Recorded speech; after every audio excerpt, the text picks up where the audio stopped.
โอ้โหน้องภูมิโอ้น้องภูมิจะขับให้พี่ในตัดดูแล้วนี่ในตัดมาดูนี่ลูกโอ้โหโอ้รถติด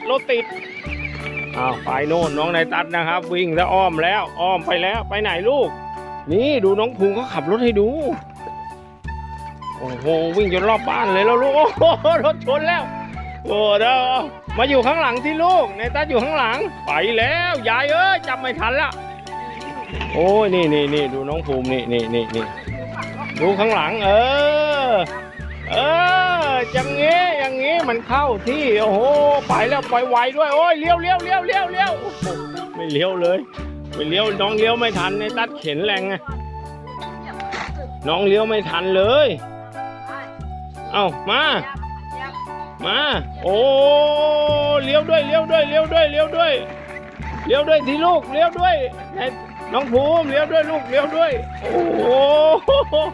โหมันต้องพี่ในตัดนี่มันถนัดเข็นหน้าเอาถอยหลังเดี๋ยวเขาถอยได้ลูกถอยหลังเอาหยุดถอยหลังลูกไอ้เราไปอีกแล้วเอาไปไหนแล้วนี่มาเข็นน้องก่อนไปไม่โน่นไม่รอด้วยนั่นนี่ยายหนูก็ไม่รู้เรื่องด้วยเอาล้อฟรีเอาดันไว้อ๋อไปแล้วดูในตัดโน่นมาเข็นน้องเร็วโอ้โหไอ้นั่นก็อย่างนั้นเลยลูกอันนั้นอย่างนั้นแจ่มมาก